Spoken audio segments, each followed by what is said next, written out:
Hi friends, welcome to our channel. నేను మీ లక్ష్మీ ప్రసన్న. ఈరోజు నేను మన వీడియోలో డెజర్ట్ రెసిపీని చేసి చూపించబోతున్నానండి. చాలా సింపుల్గా చేసుకునే బెస్ట్ డెజర్ట్ రెసిపీ అండి. ఫ్రెండ్స్, వీడియో స్టార్ట్ చేసే ముందు ఒక చిన్న రిక్వెస్ట్. ఈ రెసిపీ కనుక మీకు నచ్చినట్లయితే తప్పకుండా ఒక లైక్ చేయండి, మీ ఫ్రెండ్స్ అండ్ ఫ్యామిలీ మెంబర్స్కి షేర్ చేయండి. మరి ఆలస్యం చేయకుండా వీడియోని స్టార్ట్ చేసేద్దాం. దీనికోసం ముందుగా బ్రెడ్ పీసెస్ని తీసుకొని ఇలా సైడ్స్ కట్ చేసి తీసుకోండి. ఈ డెజర్ట్ కోసం నేను ఇక్కడ 9 బ్రెడ్ పీసెస్ని తీసుకున్నాను. ఇప్పుడు వీటిని వేయించి తీసుకుందాం.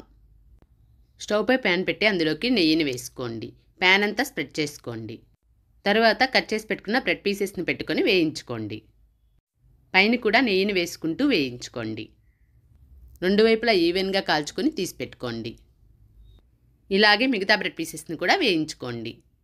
ఇప్పుడు ఒక బౌల్ని తీసుకుని అందులోకి 1/2 లీటర్ పాలను వేసుకోండి. ఇప్పుడు ఈ పాలలో నుండి ఒక అరకప్పు పాలను పక్కన పెట్టుకోండి. ఇప్పుడు ఈ పాలను స్టవ్ పై పెట్టి బాయిల్ చేసుకుందాం. ఇప్పుడు ఈ అరకప్పు పాలల్లో కస్టర్డ్ పౌడర్ని వేసుకొని కలుపుకుందాం. 3 స్పూన్ల కస్టర్డ్ పౌడర్ని వేసుకొని కలుపుకుందాం. ఎక్కడా ఉండలనేవి లేకుండా చూడండి, ఇలా కలుపుకోండి. ఈలోపు మనకి పాలు బాయిల్ అయ్యాయి. ఇప్పుడు ఇందులోకి షుగర్ని వేసుకుందాం. 4-5 స్పూన్ల షుగర్ని వేసుకొని కలుపుకోండి. ఇప్పుడు ఇందులోకి కస్టర్డ్ పాలను వేసుకుంటూ కలుపుకుందాం. కొద్ది కొద్దిగా వేసుకుంటూ కలుపుకుంటూ ఉండండి. ఫ్లేమ్ని లోలో పెట్టి ఇలా చిక్కబడే వరకు ఉంచుకోండి. ఇలా చిక్కబడిన తర్వాత స్టవ్ ఆఫ్ చేయండి. తర్వాత ఒక బౌల్ని తీసుకుని ఇలా బ్రెడ్ పీసెస్ని ఒక లేయర్ పెట్టుకోండి.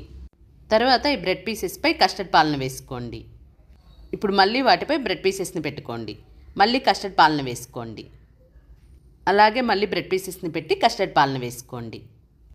ఈ విధంగా మనం కాచిపెట్టుకున్న అన్ని పాలను వేసుకోండి. తర్వాత దీనిపై బ్రెడ్ క్రమ్స్ను వేసుకోండి. మనం ఇందాక బ్రెడ్ని సైడ్స్ కట్ చేసుకున్నాం కదా, వాటిని మిక్సీ జార్లో వేసుకొని గ్రైండ్ చేసుకోండి. అప్పుడు మనకి ఇలా బ్రెడ్ క్రమ్స్ తయారవుతాయి. వాటిని ఇట్లా వేసుకోండి. తర్వాత దీనిపై డ్రై ఫ్రూట్స్ని వేసుకోండి. ఇప్పుడు దీన్ని 1 గంట పాటు ఫ్రిడ్జ్లో పెట్టుకొని సర్వ్ చేసుకోండి. అంతేనండి, మనకి బ్రెడ్ కస్టర్డ్ డెజర్ట్ రెడీ అయిపోయింది. చాలా బెస్ట్ డెజర్ట్ అండి. నచ్చిందా? మీరు కూడా ట్రై చేసి ఎలా వచ్చిందో మీ ఫీడ్బ్యాక్ని కమెంట్ చేయండి. మీరు ఎవరైనా మన ఛానల్ ఫస్ట్ టైం చూస్తున్నట్లయితే మన ఛానల్ని సబ్స్క్రైబ్ చేసుకోండి. Thank you for watching.